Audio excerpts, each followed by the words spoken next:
Selamat menonton ya guys.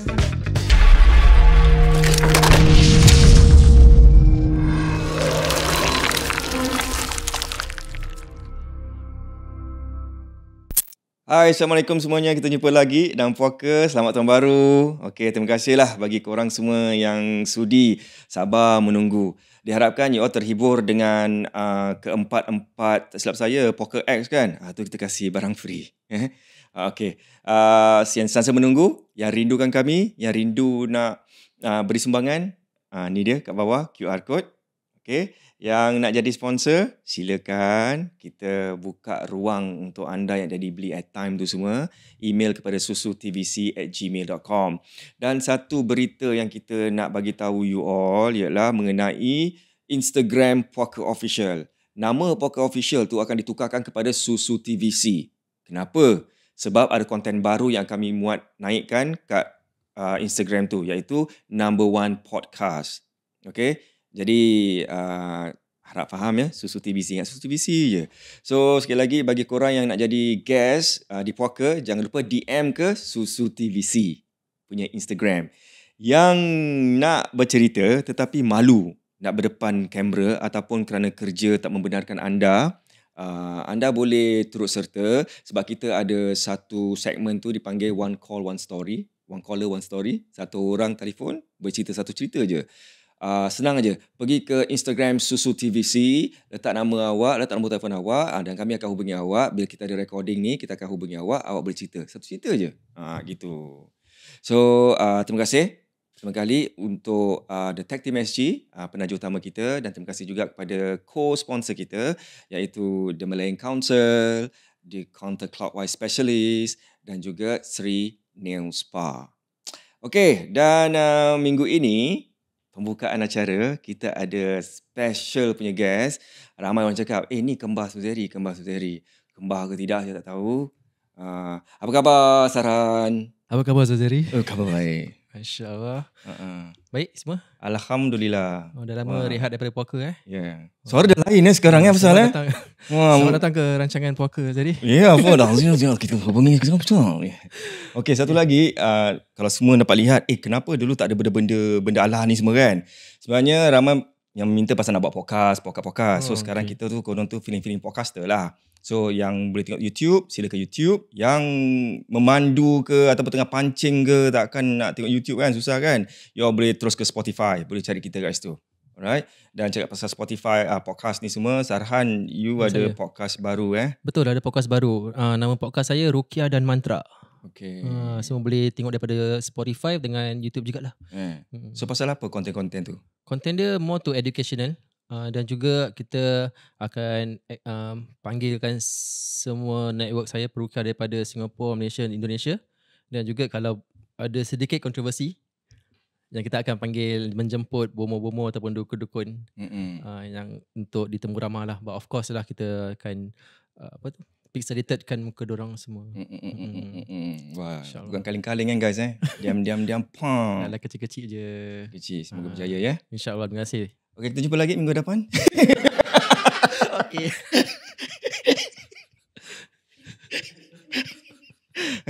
Dah lama gitu perangai setan Kasar buah. Tak apa. Okey. Dari sini nak cerita hantu kan? Betul. Ini kita nak kongsi kisah masa Ruqyah. Ruqyah dengan juga sedikit kepada kisah pengalaman diri sendiri lah, bukan Ruqyah. Kita mulakan pengalaman diri sendiri dulu lah, baru ke alam peruqyah. Macam mana? Start pada Ruqyah dulu boleh? Up to you. Up to me, alright. Thank you. InsyaAllah. Kita mulakan Okay, bismillahirrahmanirrahim. Okay, kejadian ini berlaku kepada diri saya sendiri. Tahun ni juga. Berapa bulan yang lalu. Waktu tu isteri dan anak-anak semua tak dekat rumah.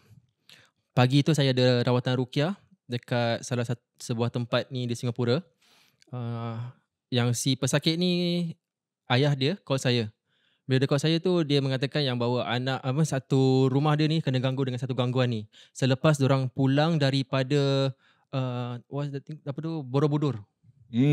Borobudur. Bila dia pulang tu, ada satu makhluk ni yang mengikut daripada apa yang dia kata ni, selalu mengganggu rumah mereka.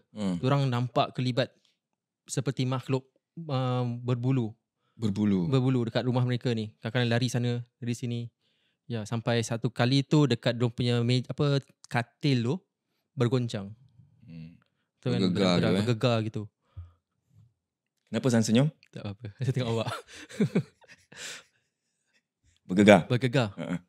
So that's where diorang panggil peruqyah untuk saya cuba bantu sedikit-sedikit lah apa yang boleh. So bila sampai kat rumah dia tu, saya dah kumpulkan ahli keluarga dia, total dah ada 5 orang. Semua dah duduk dekat living room. Okay, kita ruqyah. Kita ruqyahkan mereka yang out of the 5 orang, 1 orang yang terjadi kerasukan tu. Bila dia kerasukan tu, dia punya tangan tu dia macam gini tau. Dia jalan dalam kaki macam merangkak. Kan? Macam merangkak. Macam krisis beruk. Gitu. Tapi dia bukan gini lah, dia gini. Dia jalan dah merangkak dengan dia punya lidah dah. Begitu semua. Dah satu rumah dia pusing-pusing. Yang lagi 4 tu bila satu jadi kerasukan, lagi 4 tu saya suruh buka mata lah. Diri satu side. Ni semua untuk mengelakkan daripada injuries lah. Okay. Dapat fokus pada yang si anaknya ni. Bila dia tengah buat macam gitu, okay, let it be. Boleh kita relax dulu. Dan kita continue ruqyah. To cut the story short, bila selesai sahaja dia buka mata, dia dah habis sesi ruqyahnya tu, selalunya saya akan pagar rumah lepas sesi ruqyah. Bila pagar rumah tu, kita bacakan satu ayat ni, ayat Nabi Sulaiman yang berbunyi Unashidukum bi'ahdillazi ahadahu alaikum Sulaiman an takhruju wa tarhalu min baitina unashidukum Allahu an takhruju wa la tuzu ahadan. Habis saja baca tu, pintu yang si anak ni slam. Untuk pam. Wah, itu semua terpanjat. Saya pun terpanjat. Dan awak baca tu dia macam trailer munafik dengan daun kelo macam kan. Is it daun kelo? Daun kelo baru macam. Taklah. Bila tengah baca tu, pintu dia tu slam shut. Ni you kena imagine ni semua dah habis sesi ruqyah tau. Dah habis. Bila nak pagar rumah tu, yang benda ni tutup sendiri tutup pintu tu. Dengan saya sendiri terpanjat. Dah habis tu kita buat wudu juga. Kita buat wudu, kita just continue dengan spray ruqyah, spray. Kalau ikut cara ruqyah syariah, bila kita tengah spray ni, kalau di salah satu sudut rumah tu atau tempat tu tengah spray ruqyah sambil baca surah Al-Safat ataupun surah Ayatul Kursi, bila tengah spray tiba-tiba bulu rumah meremang. Stop spray tu kat situ, continuous baca. And directly tempat yang saya baca tu betul-betul dekat dalam bilik anak dia tu. Baru nak masuk pintu anak dia tu. Kat situ saya baca repeat banyak kali. So, dah selesai, dah relax, dah habis semua. Dah berbual, dah dakwah dengan keluarga tu untuk buatkan amalan-amalan yang tertentu. Dah habis, bila nak pulang tu, this is where gangguan tersebut tu saya yang kena. Ikut saya pulang. Tak pernah jadi. Ni ruqyah pagi Tak pernah pagi saya rasa mengantuk sangat tengah driving tu balik. Mengantuk sangat. Bila dah sampai rumah tu, dah park kereta, this is the second time saya merasa mengantuk. Nanti the first time saya ceritakan nanti. Dah park kereta nak naik atas tu, tak cuci kaki, tak tukar baju. Pasal dah betul-betul mata dah tak boleh buka lagi. Letak beg, terus collapse, tidur. Bila tidur tu jadi, makhluk tu menjelma dalam mimpi saya, makhluk tu. So apa yang dia buat, ini saya ada sikit geli sikit lah, pasal ni baru berlaku. Dia punya muka dia tu betul-betul dekat saya depan muka saya ni, dengan lidah dia terjelir. Wah, dekat telinga saya dengan dekat saya punya leher, bahagian leher ni. Dah macam gini-gini. Saya pun tak tahulah nak siapa waktu tu. Dah rasa macam gitu, I was tengah paralyzed. Sleeping paralyzed. Saya tak nak sebut. Sleep paralysis. Yeah. It's not sleeping paralyzed. Okay. Right. Maaf semua. I was sleeping. I was having that experience lah. Tak boleh gerak. Tapi saya tak panik. Alhamdulillah saya tak panik waktu tu. Dalam hati, selawat. Saya tak baca lain, hanya berselawat sahaja. Sehingga kan bila saya dapat move my hand, tangan saya, baru saya cangkam dia punya bahagian belakang tengkuk ni cengkam, dan saya bacakan la ilaha illallah Allahu akbar, saya tarik. Sejurus lepas baca tu mata saya terbuka dan terus bangun. Terus macam orang bangun having a bad dreams. Terus terbangun tidur. Tapi bila terbangun tu nampak kiblat. Terus ternampak kiblat kat pintu. Okay, saya relax dulu. Pasal saya tak nak, jantung tengah berdebar kan. Relax dulu. Baru pelan-pelan keluar bilik. The first thing saya buat is saya azankan rumah terus. Dah azankan rumah, dah bacakan doa sumpah doa Nabi Sulaiman. Saya dah spray ruqyah, berdoa kepada Allah SWT.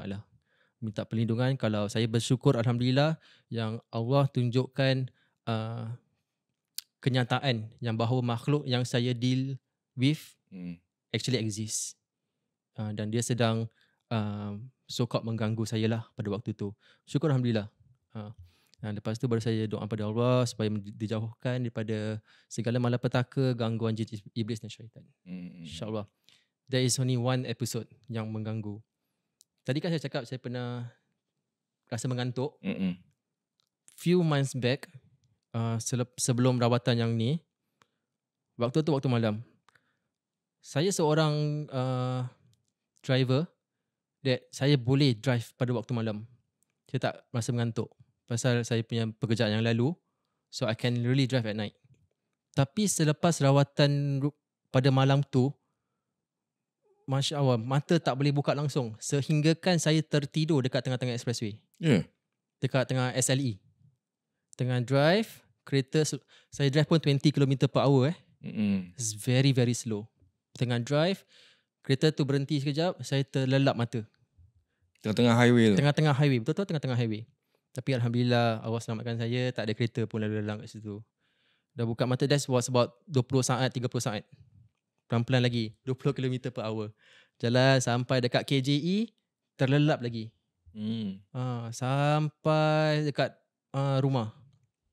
Dekat rumah tu, okay, dalam kereta saya ni seorang tukang urut, hijamah. Dalam kereta tu ada katil. Katil urut lah. Bila saya dah sampai dekat parking lot, dekat tempat perhentian bawah blok tu, buka pintu, cerita tu macam orang mabuk. Buka pintu terus muntah. Tahu kan, buka pintu terus termuntah semua. Ni saya buka pintu terus saya tertidur lah. Buka pintu terus KO. Nak try imagine lah. Nak imagine tak pernah ada kereta. Selalu ada driver. Nampak? Jangan kacau lah. Apanya? Jangan kacau orang tengah cerita. Okay. Bila buka pintu terus terknock out. That was I think about 15 minutes lah. 15 minit terknock out. Right. Totally. Sebaik security officer tak datang, tak check. Bila tengah dah sadar kembali tu, dah istighfar, dah baca doa-doa tertentu, nak keluar pintu, nak ke bonet tu, nak keluarkan katil. Nak letak katil tu dekat, nak angkat katil lah, nak keluarkan katil tu bonet atas. Katil tu dah tak ada dalam kereta. Macam mana sih? Itulah, kat mana? Saya pun macam cari lah, macam mana aku tak ingat aku keluarkan katil ni. Expressway tertinggal. Tak, katil tu actually dah dekat semi lift. Bila nak masuk semi rumah, kau nak masuk lift tu nak kena tap card. Tu katil tu dah dekat dalam. Kat dalam lift? Dekat dalam tempat luar lift tu lah. Okay. Tu yang buat saya tersandar. Tersentak kejap, dan saya istighfar. Ya Allah Tuhan, tolong angkatkan supaya ngantuk. Kalau ujian yang kau beri pada aku ni, jangan sampai dia memudaratkan lah. Wallahualam, saya tak tahu apa yang bantu. Mungkin malaikat ke, ataupun mungkin jin Islam ke, saya tak tahu. Saya pun tak buat bodoh je lah. Saya tak cakap pun terima kasih kepada makhluk-makhluk ni. Yalah, cannot. Tak boleh kan? Cannot. Okay, saya pun buat bodoh saja. Dan I just carry on, pergi ke depan, park kereta tu balik dekat parking lot. Dan saya pelan-pelan naik atas. Naik atas, macam biasalah, mandi, wuduk, solat, tidur. Ini antara kejadian yang benar-benar berlaku kepada seorang peruqyah selepas rawatan ruqyah. Pasal lepas rawatan ni, kadang-kadang makhluk tu, yes, keluar daripada rumah tu. Tapi kadang-kadang dia tak terus pergi. Dia akan mengganggu orang yang meruqyahkan family tu, merawat family tu. Ya, so benda-benda gaib ni kita susah nak cakap. Okay. Nak katakan saya tak baca doa masuk rumah, saya buat. Nak katakan doa pagar diri, saya buat. Zikir semua saya buat. Tapi kenapa benda-benda ni masih terjadi? Jadi saya take it as benda ni adalah satu ujian daripada Allah SWT terhadap diri saya sendiri. Hang fikir hang terah, ni ujian saya berikan sedikit ni. To bring you down back to earth. So bertawaduk lah. Yang apa yang kita ada ni semua ni bukan pada perukia atau perawat. Kita ni semua asbab sahaja untuk membantu orang. Yang lain tu semua kerja Allah. So guys, kalau ada perukia-perukia letak harga ke apa, you all fikirkan lah ya. Asal mahal sangat gini. Sekarang ada orang, yelah kan, keselamatan, waktu tu semua under that amount lah kan. Tapi kalau dah beribu-ribu, you pun fikir sendirilah kan. Tapi kalau nak beli sihir kat Singapura, beli sihir, beli barang-barang sihir ni bukan murah. Mahal kan? Kita nak sihir orang pun orang bayar RM10,000, RM4,000 nak sihir orang. Kan? Perukia kita minta $100 pun orang kadang-kadang orang akan mempertikaikan. So you guys jangan lah macam tu. Kadang-kadang the weight doesn't balance lah. So kita perukia ni kita letak harga ni bukan suka-suka je letak harga. Dia satu, kita punya masa untuk keluarga kita ni terganggu. Transport. Dan kalau kita sakit, medical fee nak cover. Ni semua bukan petik daripada daun betul. Pokok. So itulah antara cerita saya, kisah saya sewaktu saya meruqyah. Then ni cakap pasal ruqyah ni, ialah kita ni tak tahu pasal dunia peruqyah. Bila you dah macam baca-baca kat rumah orang tu, macam orang tu kena sihir ke kena sampuk, you baik kan.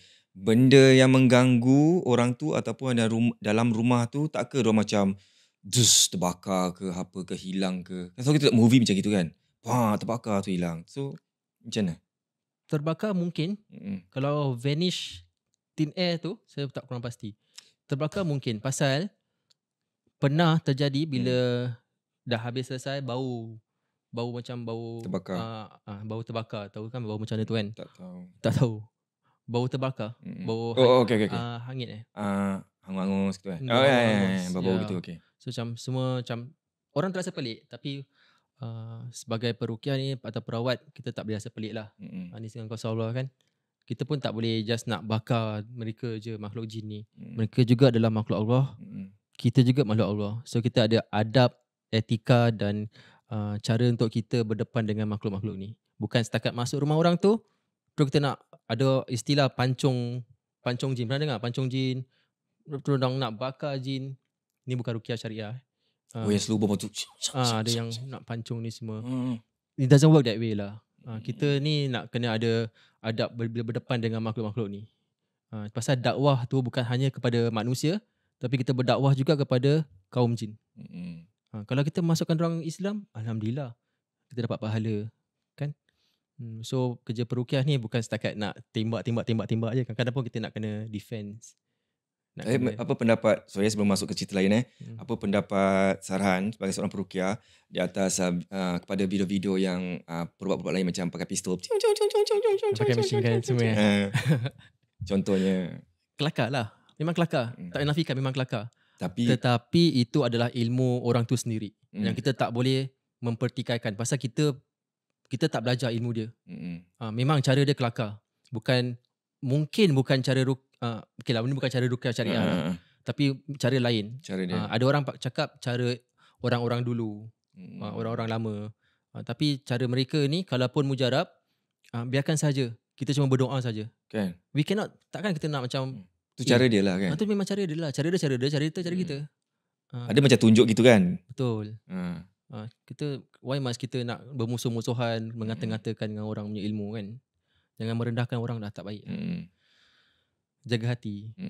Jaga hati. Okay lah. Then kisah seterusnya ni, awak tengok saya ni macam seram. Tengoklah. Dan ada gas.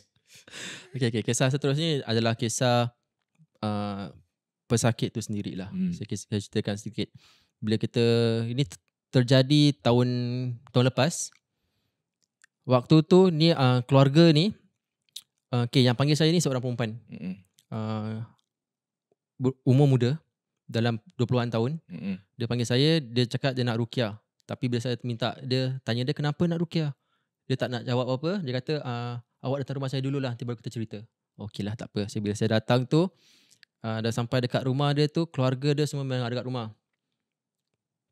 Nak pendekkan cerita, bila saya tengah tanya soal jawab dengan si pesakit ni, mak dia tiba-tiba bangun.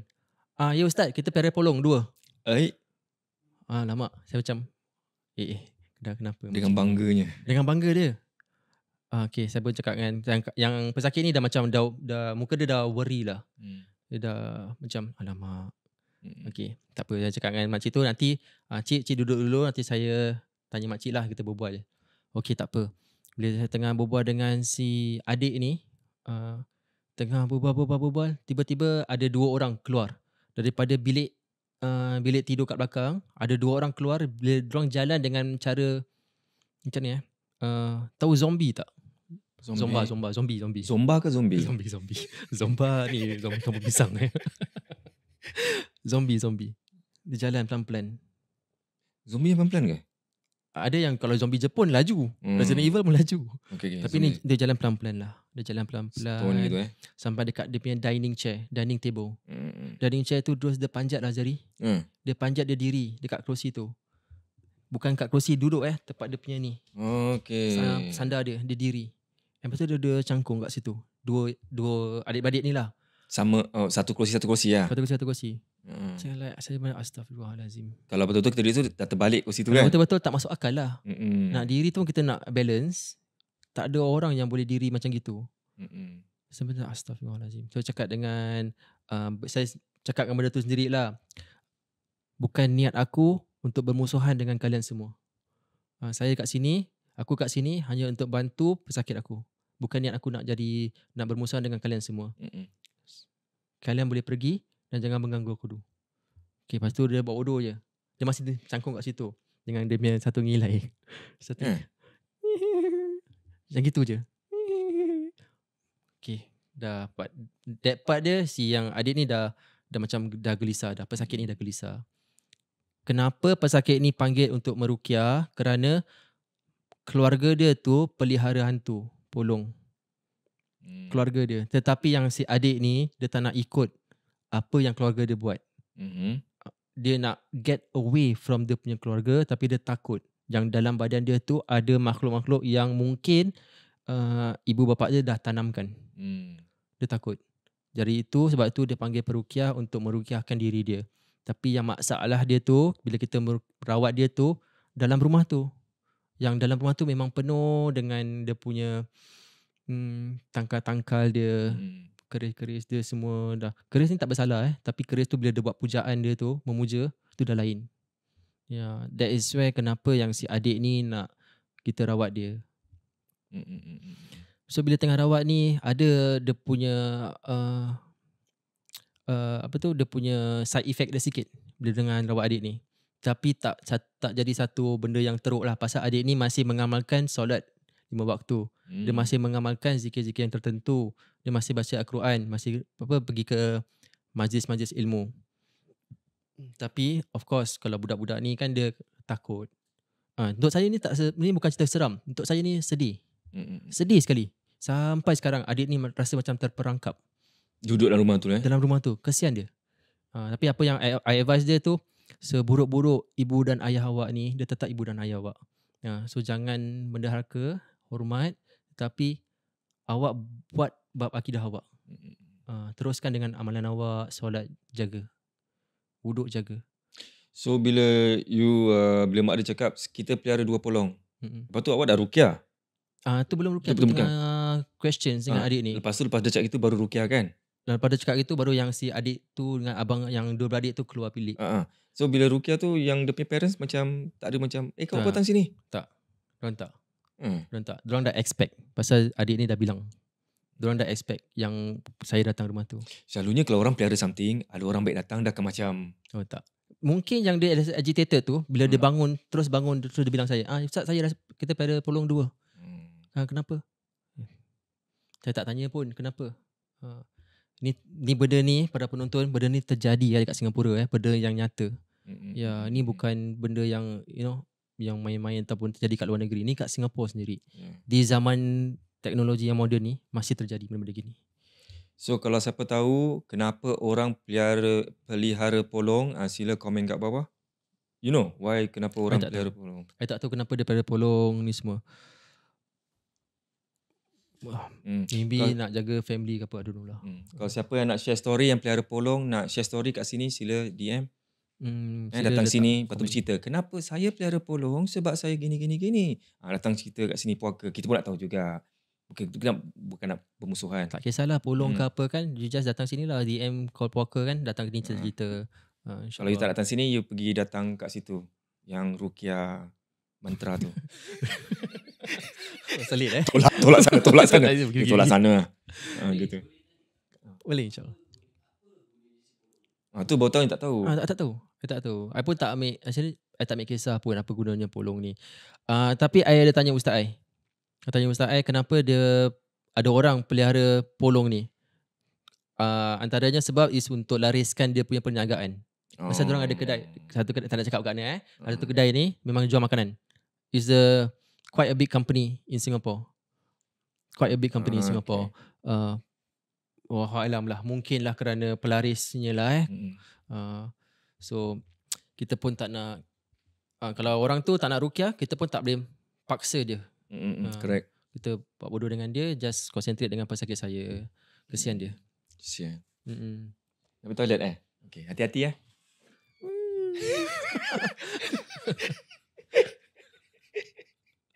Okay, tu pasal cerita polong Okay, kalau kalau yang tu yang apa bulu-bulu tu ikut balik. Kalau yang si ni ada polong dah ikut balik tak? Kita ikut balik, alhamdulillah tak ikut balik. Ikut balik masalah nanti. Kalau setiap ruqyah ikut balik, masalah kan. Tapi alhamdulillah dia tak ikut balik. Satu je tu lah ikut balik. Yang satu tu je, satu ekor tu je. Itu pun dalam mimpi. Dalam mimpi tu maybe nakal sikit lah agaknya. Nakal sikit. Okay.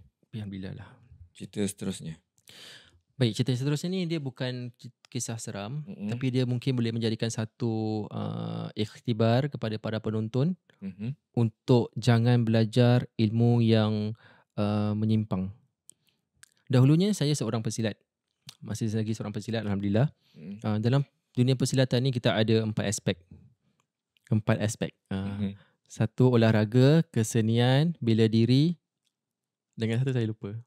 Berduduk. Duduk. Okay, Kesenian. kita nak kesenian, olahraga, bela diri dengan kebatinan. So ada 4 aspek. Untuk melengkapkan sebagai seorang pendekar, harus melengkapi 4 aspek ni lah belajar. Tapi pada zaman moden ni, of course kita akan banyak yang just pergi ke olahraga saja, sport silat. Okay, tapi pada waktu zaman dahulu, bukan zaman dahulu lah, waktu saya lah. Dulu saya belajar, saya lengkapkan 4 aspek ni. So saya juga ada pergi ke masuk hutan. Masuk hutan seorang-seorang. Ada pergi ke tempat perkuburan seorang-seorang. Itu memang salah satu test dia, is it? Antara ujian untuk uji keberanian. Sama ada anak murid aku ni berani ke tak berani ni. So ujian. Pernah terjadi salah satu tempat tu bila kita tengah buat pertandingan silat. Okay, dalam dunia persilatan memang ada kebatinan. Kadang-kadang orang pakai benda-benda yang tak bagus. Okay, pernah terjadi tu waktu satu kali tu pertandingan silat. Saya apa? Tak ada apa. Gini. Tak ada. Mana tu cakap pasal gini, kita bercerita kat podcast number 1 ke? Ada satu kali tu bila tengah bersilat. Silat ni ada 3 ronda. Okay. Ronda pertama saya dah kena knockout. Okay. Saya angkat orang tu, saya terslip kaki saya, the body weight of the person tu kena hempap kepala saya. So saya knockout. Blank. Bila knockout tu, ronda kedua, ronda ketiga, saya sedar je bila saya dah habis semua pertandingan. Dah habis semua. Saya dah menang pun. Dah menang pun, alhamdulillah. Padahal tak tahu? I tak tahu. Tiba-tiba menang? I tak tahu. That's why bila saya sedar tu, bila satu cermin tingkap besar ni dekat dalam community center tu jatuh masuk ganggang pecah. Nasib baik tak ada orang kat dalam gelanggang tu. Nasib baik. Faham kan? Faham. Dia dalam satu hall ni lah. Tingkap kat atas tu tiba-tiba jatuh, pecah. Bila dia pecah tu baru saya tersadar.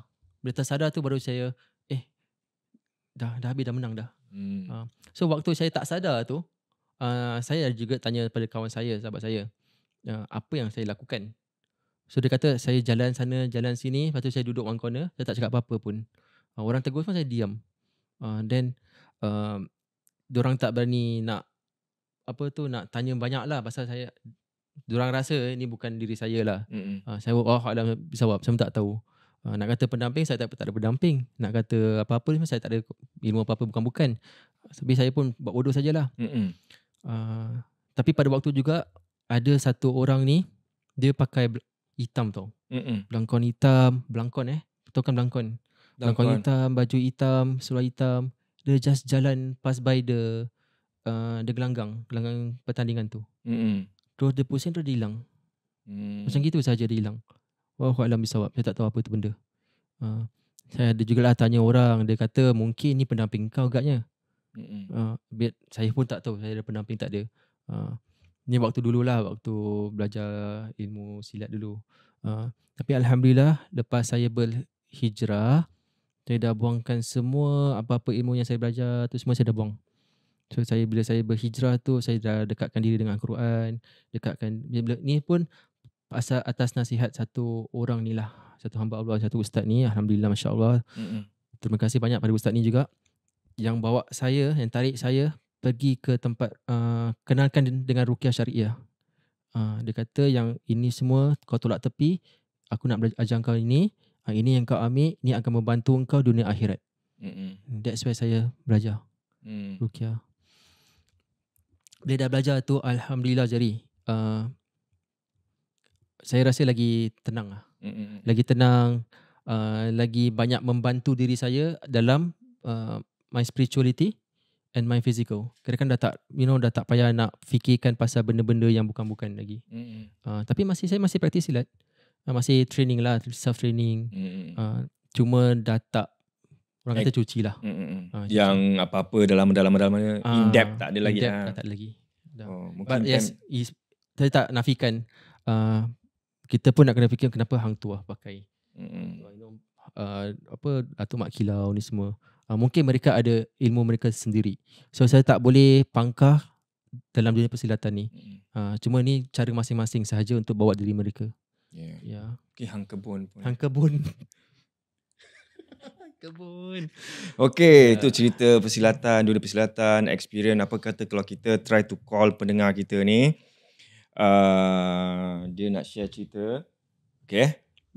Boleh. So korang kalau nak share cerita, senang aja, one call, one story. So DM Susu TVC, katakan yang awak nak share cerita dan nombor telefon. Alright, dan admin akan beritahu saya akan gunakan telefon company ni untuk hubungi. Kejap saya tak tahulah kenapa company ni kasih nombor handphone yang macam gini. Yang nak sponsor, sila sponsor. Okay, yang lebih teknologi kan, canggih. Anda cakap, korang ni gini-gini. Assalamualaikum. Waalaikumsalam. Waalaikumsalam. Tiba-tiba dah masuk. Berbual. Sana siapa? Okay. Farid Okay, Farid. Farid kan? Ya, saya. Okay. Saya. Buat panggilan daripada mana? Buat panggilan Ni tinggal mana ni? Saya daripada bahagian timur Singapura, di Pasir Ris. Di Pasir Ris. Okay, nak kongsi cerita apa? Boleh dengar? Boleh. Dengar tak? Boleh dengar. Putus-putus Hello? Boleh dengar? Dengar loud and clear. Dengar. Macam putus-putus sikit Tak apa, awak cerita je, kita dengar. Sila cerita anda. Cerita je boleh dengar. Jadi boleh dengar. Okey, cerita saya bermula pada tahun 2017. 17. Waktu tu saya sedang buat perkhidmatan negara. Okay. Dan waktu tu kita tengah book in lah, malam book in. Kita satu tu kita semua masih, macam mana cakap masih happy. Army pula. NS. NS perkhidmatan negara. Boleh cakap ke mana? Vocation mana? Tak payahlah apa-apa. Boleh. Boleh Polis. Okey, polis.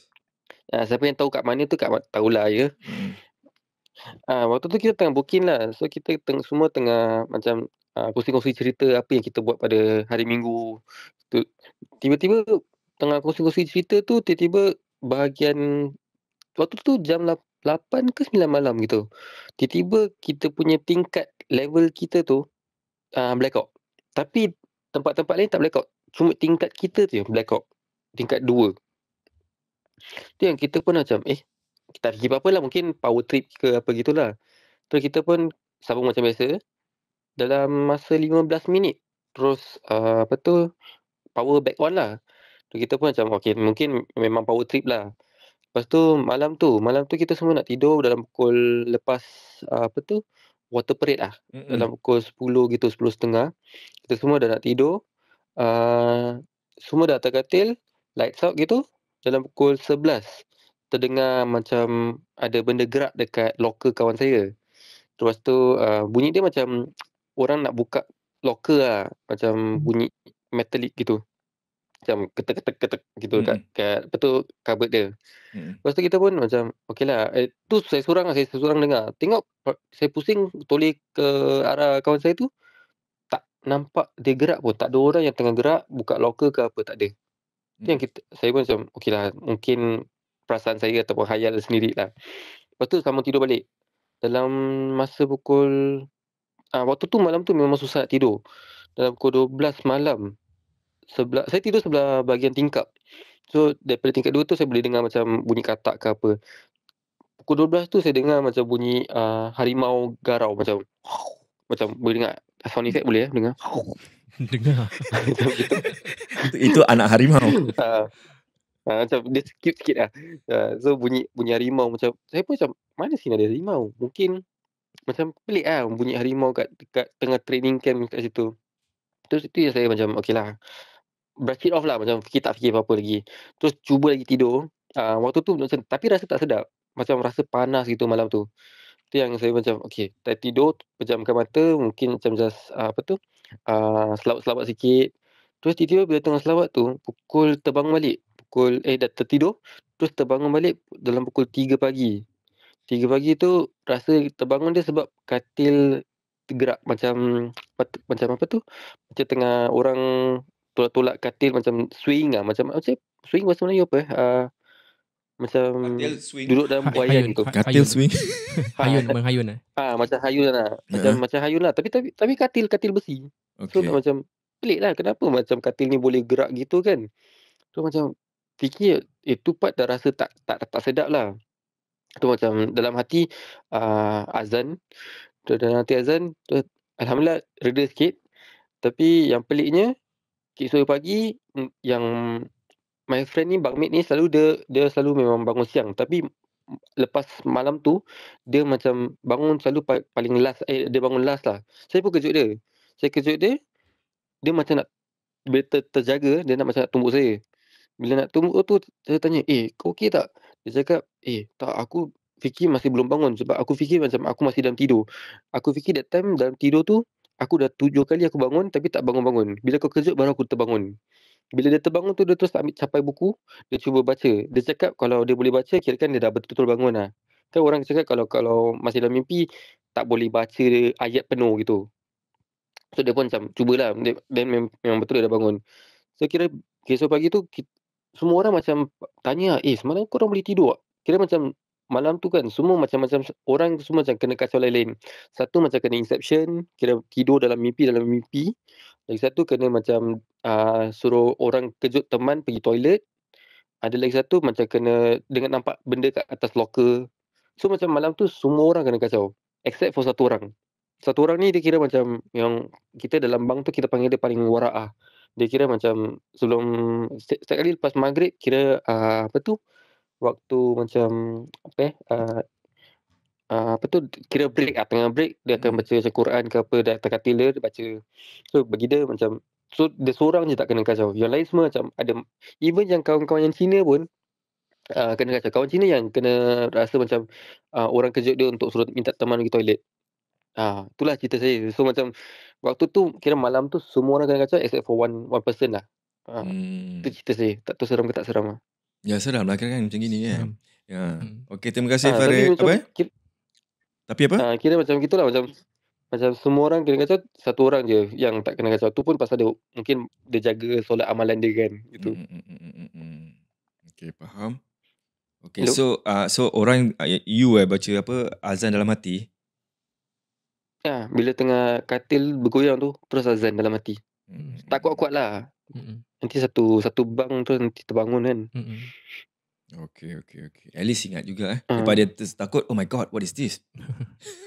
Kan? Oh, terus gitu Tak. Terus azan lah, Alhamdulillah. Okay, terima kasih Farid. Terima kasih. Terima kasih Sama-sama. kerana kongsi cerita. Okay, tu dia. Kalau korang semua nak kongsi cerita macam Farid ni kan, boleh je DM number semua ke Susu TVC. Okay? Ni macam mana ni? Azan dalam hati. First time saya dengar. Memang pertama kali dengar ni azan mati. Tapi lebih baik kalau kita azan di mulut lah. Laungkan azan kan. Sebab kadang camp kan, Allah. Tak payahlah kuat-kuat. Yelah maksudnya. Kalau kita nak azan dekat rumah pun kita tak payah kuat-kuat. Betul.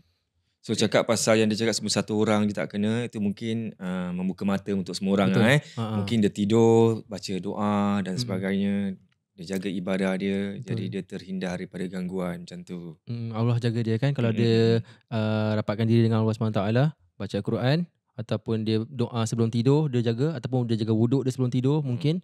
Pasal tadi abang tu kata dia one of the orang yang warak dalam bilik tersebut kan. So mungkin dia tahu cara-cara macam gini dia buat sebelum tidur. Habis yang satu dia cakap, apa tu Farid cakap, dia bangun, kawan dia bangun je cari buku baca. Tengok betul ke tidak dia sadar. Kalau macam satu sentence ke apa ke macam tak habis penuh, maknanya dia masih dalam mimpi. Itu memang dia tengok banyak movie ke ataupun Alam jadi. Tak tahu juga ni. Korang macam mana? Pernah tak dengar macam kawan-kawan mungkin yang bukan bahasa Melayu ke, ada races ke, yang percaya akan kalau bangun tidur tiba-tiba macam mimpi ke apa, nightmare, baca buku, nak tengok betul tak aku baca penuh tak?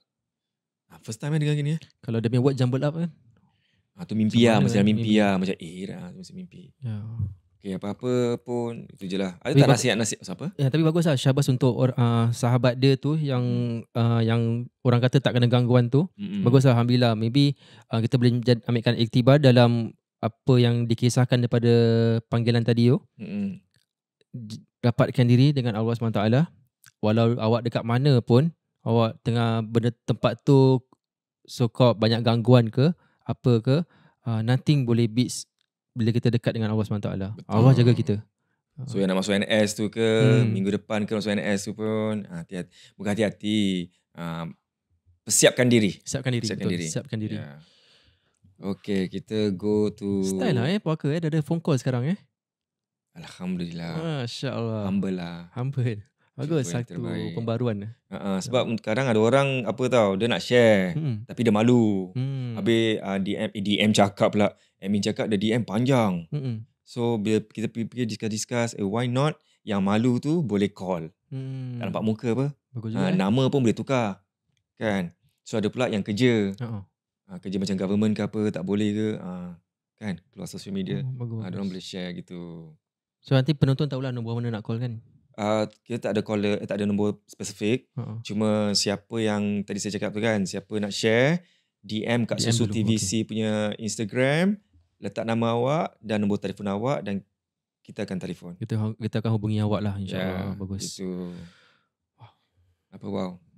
Pembaruan yang bagus. Alhamdulillah. Inisiatif yang bagus. Untuk peminat juga. Untuk peminat puaka. Alhamdulillah. Masya Allah. So jari, apa? Betul-betul. Macam-macam cerita seterusnya. Nak cut short, sorry. Okay, kisah yang ni, yang next yang kisah ni bukan terjadi kat Singapura. Terjadi dekat India. Wow. Waktu tu saya buat solo travelling. Solo travel. Saya pergi India 3 minggu. Melepaskan ubat hati yang luka ke macam mana? Tak. Just explore. Explore. Memang pada sebelum nikah dulu memang suka buat solo travelling. So ubat hati yang luka pergi India buat apa? Itulah kenapa India kan. Taj Mahal. Pasal tengok Net Geo Tengok Net Geo kat TV macam wow. Kan, cantik kan, ambil beautiful. Gambar lawa. Ya betul, gunung-gunung. Tapi tempat dia tu dipertikaikan sikit lah. Saya pergi tempat satu di negeri tu ada satu sungai di mana diorang campak orang-orang yang dah mati. Sungai Nil bukan. Ganges River. Oh ya. Ganges River. Sungai Gangga. Tahun 2024 saya suka hentam asal boleh je. Okay. So dekat sungai tu memang, di kawasan tu memang minta maaf lah, memang tak bersih lah. Memang tak bersih. You literally nampak tulang mayat bila you jalan. Tulang manusia bila nampak. Ataupun sisa-sisa mayat dalam sungai tersebut. Tapi tempat sungai tu orang mandi, orang menyelam dalam sungai tu. So literally tempat tu memang tak bersih. Saya pula book hotel dekat tempat tu. Pasal nak jalan senang kan, travel. Bila saya book hotel tu, sampai dekat dengan reception, gelap. Tak ada, bila hotel tu gelap. Hotel tu gelap. Saya pun tunggulah reception ni datang. Bila dia datang, dah bayar duitnya tu, dia bawakan saya ke tingkat 4. Bilik hotel tu. Hotel ni dia memang ada 4 tingkat sahaja. Bila nak sampai tingkat 4 tu, tingkat 4 tu saya seorang saja yang duduk kat tingkat 4 tu. Tak ada orang lain kat tingkat 4 tu. Saya seorang saja. Wow. Macam mana saya tahu? Pasal saya tanya dia. Saya tanya the reception counter itself. Is there anyone else at the level 4? Dia kata tak ada orang. Tak ada orang masuk kat hotel ni. Okey lah. Tingkat 4 seorang pun seorang lah masuk. Dia pula bagi saya bilik ni dekat paling ujung. Bila masuk bilik ni memang jadi tempat ni, bilik ni memang malap. Waktu tu saya belum belajar ruqyah. Saya tak ada apa-apa ilmu pun, tak belajar ruqyah pun. So bila tengah pendekkan cerita, malamnya tu waktu nak tidur tu, kejadian TV tu dia flickers on off sendiri. Dan itu dalam bilik air shower bunyi air pula. Ini waktu-waktu saya nak tidur lah, dah penat berjalan kan satu hari. Dia dah baring, tengah tutup lampu semua dah gelap. Tiba-tiba dia punya TV nyala sendiri. Bila pertama kali dia nyala, saya dah tak fikir yang ini mungkin elektronik punya benda rosak ke. Tak, saya terus fikir ada hantu kacau. Pasal tempat tu sendiri. Tempat tu kalau untuk kita angker lah. Saya dah okay, tak apa. Saya dah off balik, naik katil balik nak tidur. Dia pump lagi, on lagi. Tapi dia on ni dia bukan cerita tau. Dia yang screen yang tu. Dah macam terjuk on pula. Macam aduh, okay, tak apa. Off balik. Maybe saya buka lampu lah. Saya buka lampu dekat depan TV tu, ada satu lampu ni lah. Saya buka sikit. Lihat ada cahaya sikit lah. Pada waktu tu kan tak tahu. Dah on lampu lah. Okay, dah tidur. Baru dah dalam 15 minit golek-golek dalam dekat atas katil tu. Bunyi shower pula. Air pula. Bunyi orang mandi lah. Senang kata bunyi orang mandi. Bila bunyi orang mandi tu saya dah macam Allahu Akbar. Dah ni dah kacau ni. Besok nak bangun pagi ni, kereta datang. Okay, tak apalah. Saya pun pergi kat toilet tu. Nak buka pintu ni ada sikit ada goyang sikit. Nak buka pintu ada goyang sikit. Nak buka pintu, okay, tak apa. Bismillahirrahmanirrahim. Tu buka tau. Okay, tak ada orang. The shower head pun tak ada air pun. Nitis. Okay, tak apa. Saya dah take a deep breath, tarik nafas panjang-panjang. Okay, tutup balik, naik katil. The second time yang dia bunyi air tu, tu benar-benar air tu jatuh. Ada air pipe air mandi tu kan, air hujan. Dah jatuh. Ya Allahu Akbar. Tengok nampak. Nampak. Saya buka pintu ni dah second time, macam dah bingit lah. Nak buka pintu tu air memang dah terjatuh. Macam siapa pula? Bukan siapa pula. Saya tahu yang ini dah kena gangguan lah. Tapi saya ni ada degil sikit dulu. Sebab bodoh je lah. Dah tutup ni semua. Tu saya pasang lagu. Memang kalau ikut memang tak bagus saya penonton untuk pasang dengan muzik tu tidur. Tapi waktu malam tu saya pasang, saya pakai yang yang tutup mata gelap tu kan. So saya tidur. Itu lampu saya tidur. Tak kisah kau nak kacau, kau nak buat apa, tapi jangan angkat katil ni pergi kat sungai tu sudah. Bangun hanyut je. Itu tak apa, dah gini buat bodoh, lepas tu dia tarik selimut. Tak kisah dah penat apa. Nak buat apa kau buat lah. Aku dah penat gila lah. Tu the next day saya bangun, saya tak kelang kabut lah, masih carry on macam normal. Dan bila saya tanya sama driver, apa yang terjadi? Kenapa? Dekat tanah ni memang tak ramai orang ke check-in hotel ni. Dia kata no, this hotel memang tak ramai orang. Saya pun tak baca dia punya sejarah hotel ni apa. Buat bodoh saja. Tapi hotel ni memang dekat dengan sungai yang orang buang-buang mayat tu. Memang dekat situ juga tempat dia. So nak jadikan cerita, kalau orang siapa-siapa para penonton yang nak pergi berhibur, you study the hotel first. tengok tempat tu, jangan nak main terus book hotel sembarangan saja. Pasal kalau kata sekarang ni dah belajar ruqyah kan, dah tahu cara-cara dia nak masuk bilik tu macam mana, apa nak buat kalau kadang gangguan macam gini. So cara dia macam mana, kita masuk rumah tu sama juga kita bersalam. Assalamualaikum wa ala ibadillahis solihin. Dalam rumah tu kita azankan. Tapi kat yang India tu memang saya solat, tapi saya tak buat benda-benda yang lain. Macam tu. masuk gitu masuk je. Rumah masuk macam gitu je. Lepas tu tak azankan bila ada gangguan ni, mak bodoh saja. Ya, tu yang gangguan dia tu makin mengacau, makin mengganggu. Tapi alhamdulillah lah pada waktu tu saya tak rasa seram pun. Saya rasa mengantuk dan penat adalah. Kan? Tapi dia mengganggu lah, mengacau lah, mengganggu. So far alhamdulillah lah. Itulah. So far alhamdulillah. Lepas tu carry on dengan travel lah. Cuma pada waktu tu tempat itu saja yang memang dahsyat. Memang dia punya aroma dia tu lain macam lah. Dia punya rasa dia tu. Imagine kalau buat movie apa yang sebenarnya kat keliling tu semua. I tak tahu. Kalau orang yang boleh nampak pergi ke tempat Ganges River ni, mungkin saya tak tahu. Kalau suka explore pergi sana. Pergi sana tengok. Siapa tahu kalau rezeki awak jumpa yang benda-benda yang bukan-bukan, yang mata jatuh sebelah ke kan.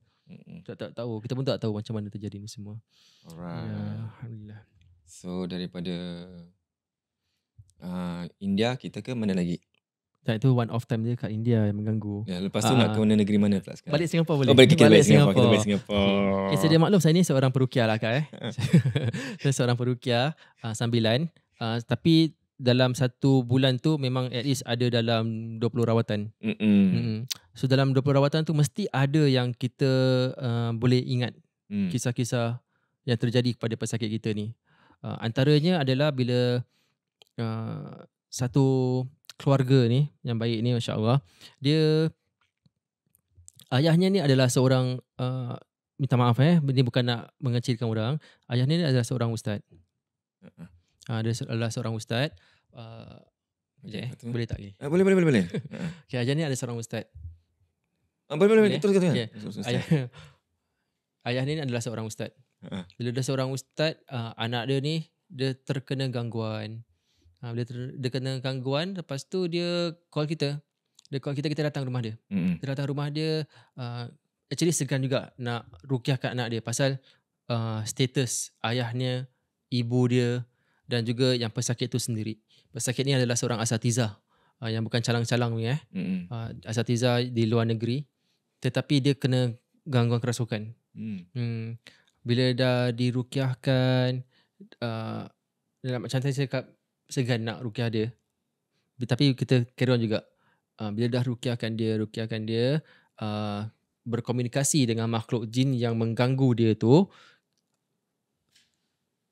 At the end of the day, dia mengatakan bahawa yang si anak dia ni, dia terlupa mandi hadas yang menyebabkan badan dia kotor. Faham kan? Itu yang menyebabkan dia punya kerasukan dia tu terjadi. Dengar Haikal. Sebut nama Haikal lah.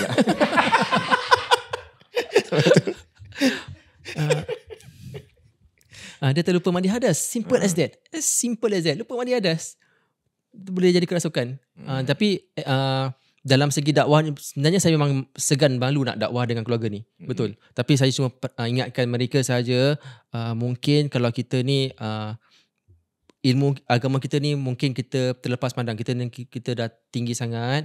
Allah berikan satu ujian ni untuk kita turun balik, bertawaduk kembali kepada ke bawah balik lah. Mungkin setiap yang terjadi mesti ada, setiap ujian dia ni mesti ada dia punya kisah di sebalik dia. Kenapa Allah berikan ujian kepada keluarga ni sedemikian. Jadi bukannya suka-suka sajalah kita orang ni kerasukan, tak, mesti ada kisah dia. Kan? Itu antara kisah yang saya tak boleh lupa lah bila merawat orang ni. So bila you communicate dengan benda tu, dia cakap gitulah. Dia cakap gitu. Dia cakap macam gitulah. Tapi of course kita check jugalah. Lepas dah sadarkan dia, kita dah dialog dengan dia, suruh dia keluar, dan kita tanya si adik ni, awak yes, saya so that's where I can confirm yang dia terlupa mandi hadas. So dia pergilah pergi on the spot juga, pergi mandi hadas, dan juga kita kasih dia serbuk bidara untuk bersihkan diri dia, semua everything. Tapi sampai sekarang alhamdulillah kita masih lagi communicate dengan dia, masih berbual dengan dia. I seen sahabat lah, jadi kawan. Ya. Ada satu kisah ni Zari, terjadi dekat Malaysia. Seorang perawat ni, orang Otaya. Dia ceritakan waktu dia pergi satu rawatan ni terhadap anak ni, dia seorang tahfiz.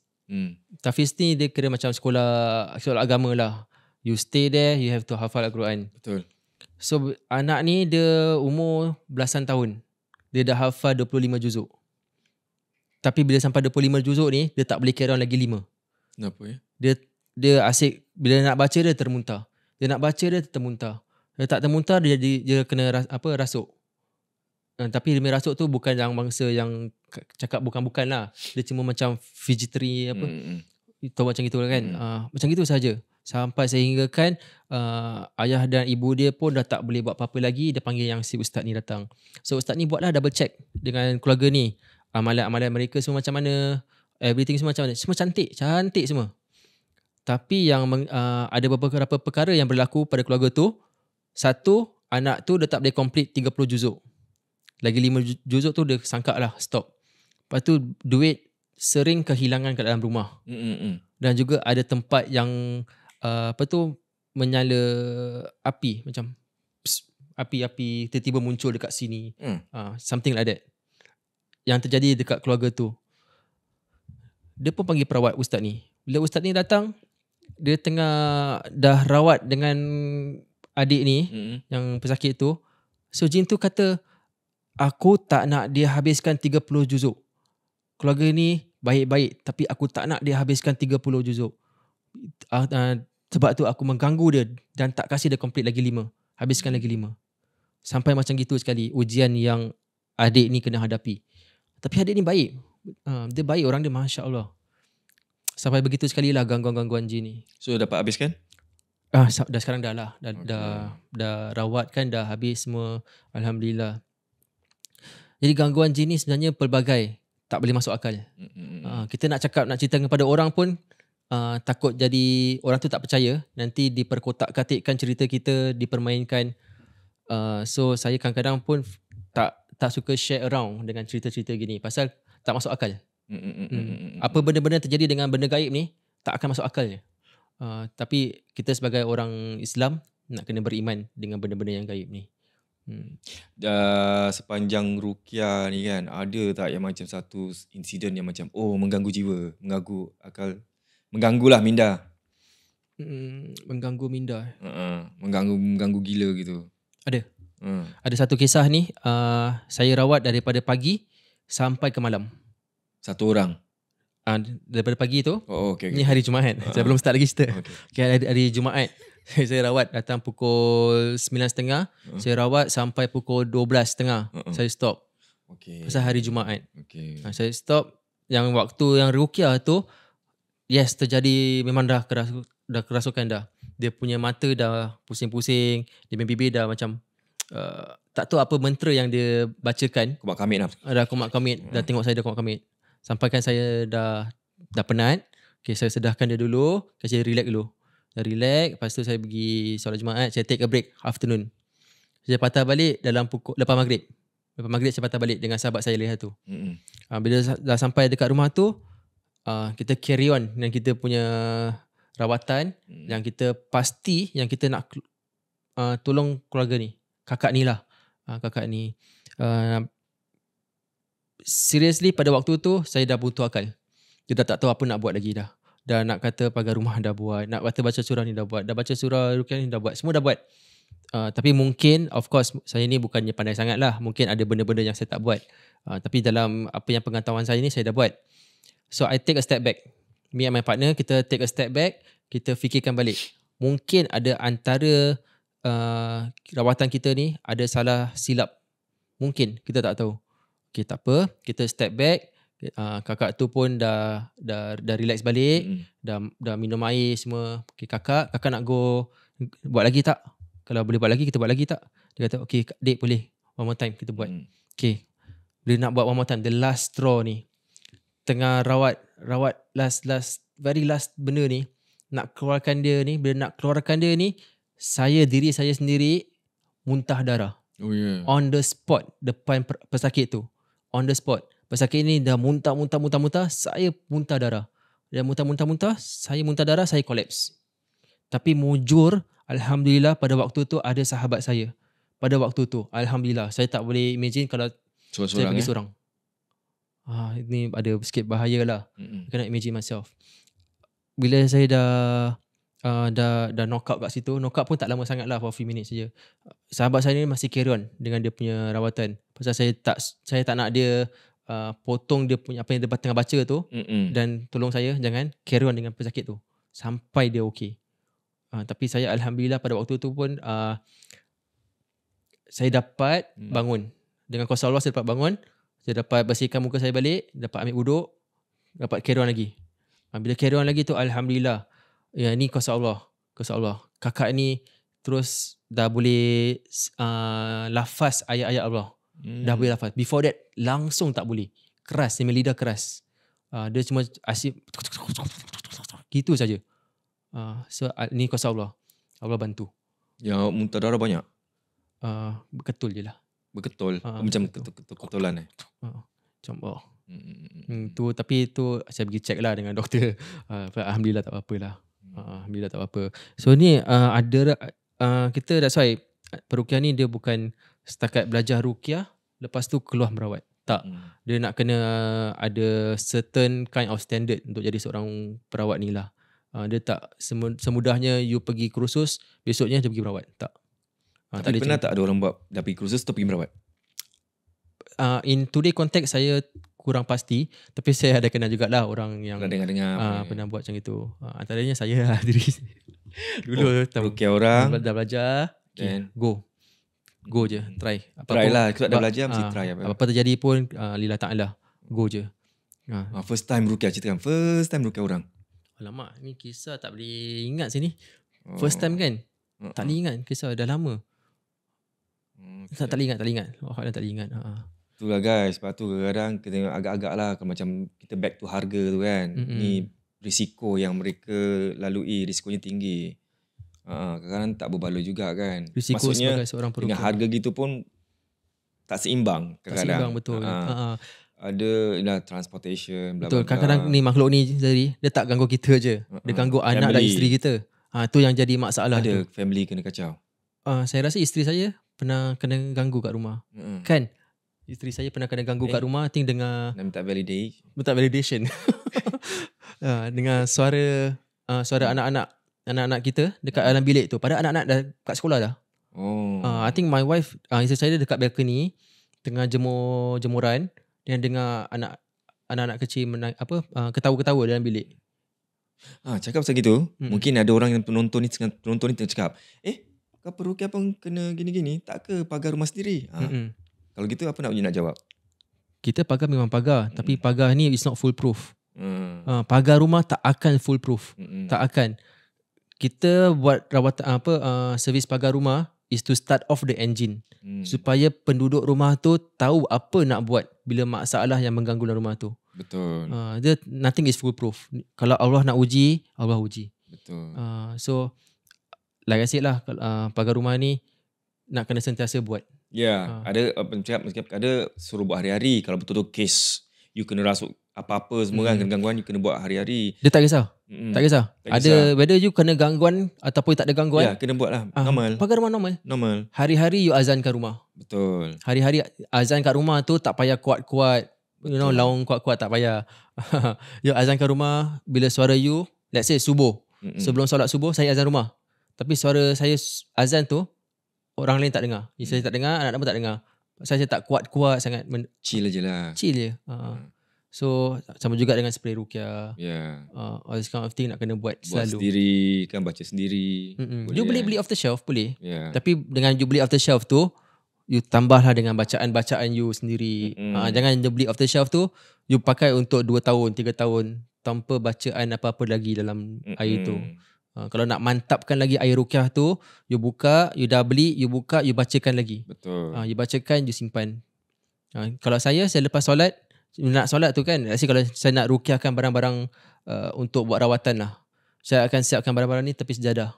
So dah ruqyah, dah ruqyah pula. Dah solat, dah habis baca doa, just pusing je, dan ruqyahkan barang-barang rawatan ni. Satu kali pergi. Satu kali pergi terus.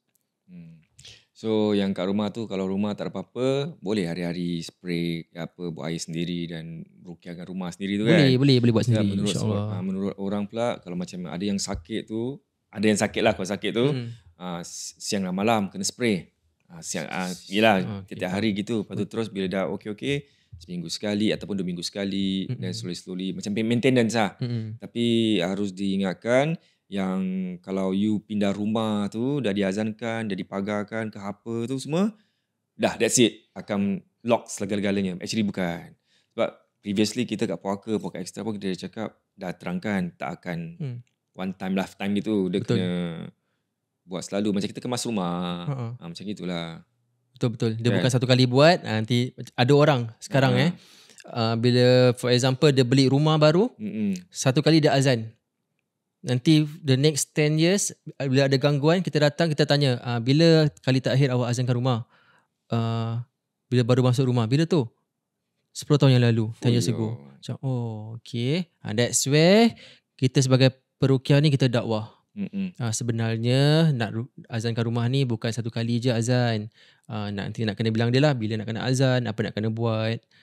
That's where pagar rumah, rawatan ruqyah rumah ni comes in. Kita ajar mereka. Bukan suka-suka. Ada orang memperkecilkan ruqyah rumah ni semua. Tak payahlah. Ada orang ketawakan juga. Kenapa nak kena buat ni semua? Tak payah buat. Tapi diorang lupa ini adalah antara sunnah Nabi. Nabi ajar bila kita masuk ke bangunan rumah atau rumah baru, cara kita nak masuk tu macam mana, apa yang kita nak kena buat, kenapa kita akan lakukan azan, ni semua kita terangkan bila kita buat rawatan ruqyah rumah. Baru teringat. Tengah fikir dah tadi. Tapi saya berasa terfikir. Macam muka sotong je. Dia fikir otak gerak je. Ada orang pernah DM, dia cakap, family memang family orang solat je semua.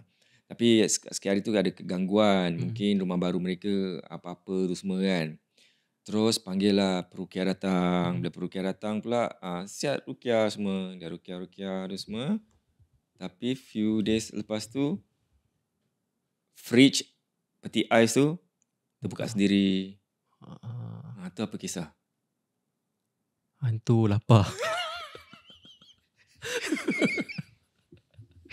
Kan? So, bukan cakap apalah. Kan? Tak tahu pula. Saya pun tak tahu macam nak balas. Macam kita berbual tadi lah, ruqyah rumah ni bukan full proof. Betul. Tak, kadang-kadang kita dah ruqyah masih ada juga gangguan, masih ada. Tapi kenapa? Then that's where kita kena muhasabah diri, fikir balik, mungkin ada antara amalan-amalan kita yang ataupun kita punya solat kita ada lopong-lopong, mungkin kita nak cover balik.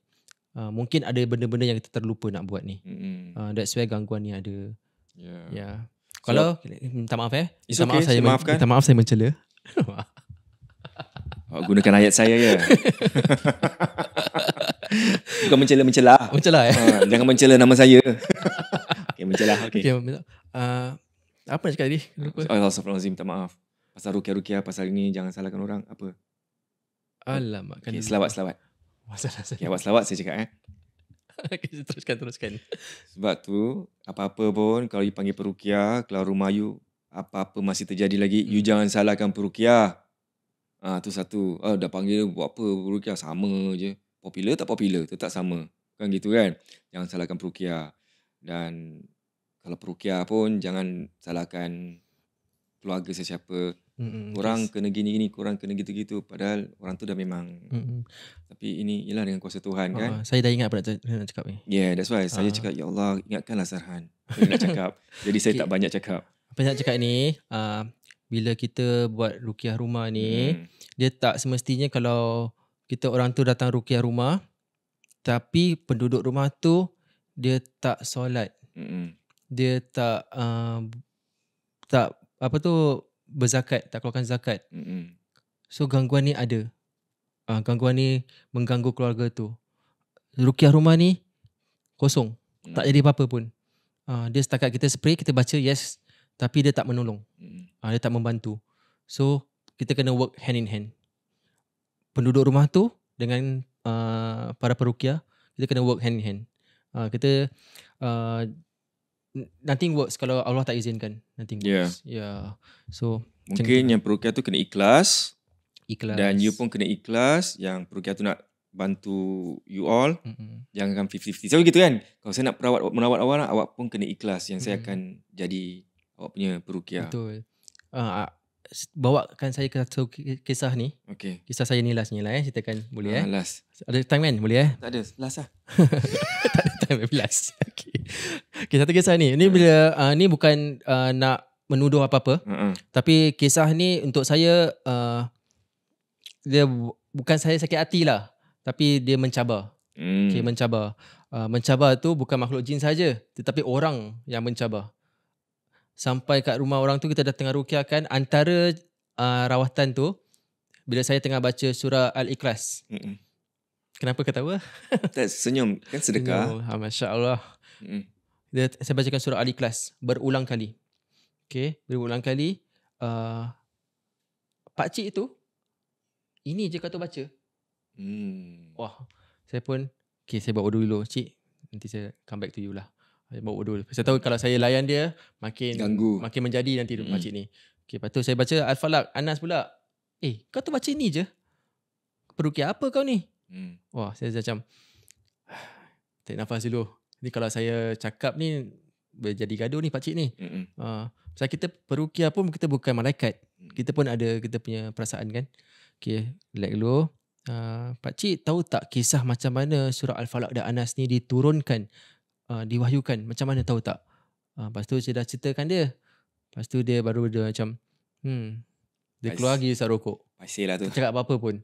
Macam jadi saya nak cakap dengan para penonton puaka ni, sebenarnya surah apa-apa surah lah dalam Al-Quran ni, dia tak ada surah budak-budak pun. Dia tak ada surah yang kecil-kecil pun. Semua surah bagus. Semua ayat-ayat tu ada makna dia, ada kisah-kisah dia. Semuanya bagus.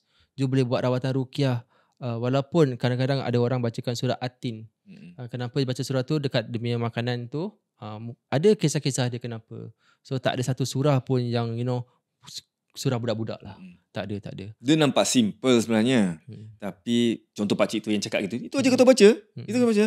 Tapi cik, kalau cik, siapa bukan cik lah, kalau siapa kat rumah situ, kat luar tu yang sedang menonton ni, dengan Al-Fatihah sahaja, kalau you tahu maknanya, insya-Allah you boleh ubatkan orang tu. Betul. Betul Syekh. Dengan surah Al-Fatihah sahaja you boleh ubatkan orang tu. Yeah. Betul. Kena yakin. Kita bukan sekadar baca hafal gitu je. Macam tu. Alhamdulillah, insya-Allah. Okey, itu saja. Itu saja Salim, terima kasih. Diamlah. Okey, terima kasih Sarhan. Terima kasih. Kerana sudi ceritakan tentang dunia peruqyah, pengalamannya kan. Diharapkan anda semua terhibur. Ini pembukaan episod pertama 2024. Terpanjang sikit je. Okey, dan untuk Sarhan, terima kasih banyak. Dan kita tak ada apa-apa nak kasih. Biasa. Setakat doa. Alhamdulillah, yang lebih tinggi. Senyuman tadi. Yes. Semoga cameraman pun senyum. Kita senyuman, konsep senyum-senyum tahun 2024. Alhamdulillah. So, terima kasih kepada The Malayan Council. Dan terima kasih juga kepada Sri Nail Spa. Dan terima kasih juga kepada The Tech Team SG. Dan satu lagi kita punya supporter nak juga terima kasih kepada The Counterclockwise Specialist. Tu dia. Kalau yang lain semua yang nak sponsor, nak beli airtime ke apa, mana tahu nak beli airtime number 1 podcast kan. Nak masuk ke apa gitu semua, boleh email saja ke susutbc@gmail.com. Sekali lagi saya ingatkan, kalau nak jadi guest di Puaka, you boleh DM terus ke nama Instagram baru kita, bukan Puaka Official lagi. Kita akan tukar ke Susu TVC sebab ada konten-konten yang lain selain daripada Puaka, kita selitkan dalam satu account. Sebab kalau nak buat number 1 podcast, banyak-banyak account. Kalau dalam Susu TVC ada 5, 6, 7 show macam mana? Wow. Pening sih. Kan? Gitu. So, again, terima kasih banyak. Kalau korang nak beli rumah, tengah bingung, tak tahu apa nak buat pasal rumah tu semua kan, jual beli rumah dan sebagainya, you all boleh telefon The Tech Team SG. Dan kalau yang malu nak bercerita kat puaka ni tapi tetap nak bercerita, you all boleh gunakan opportunity ni, iaitu satu orang, satu cerita, telefon saja, DM kepada Instagram Susu TVC, nama dan nombor telefon anda, dan kami akan hubungi anda untuk kongsi cerita. Alright. So, itu saja. Terima kasih sekali lagi. Sekali lagi. Dan terima kasih kepada anda kerana sudi mendengar dan menonton. Kita jumpa lagi di minggu depan. Jadi ingat, puaka tak kenal usia. Jangan takut pada mereka, tapi takut pada Allah SWT. Okay. Bye. See you next week. Bye.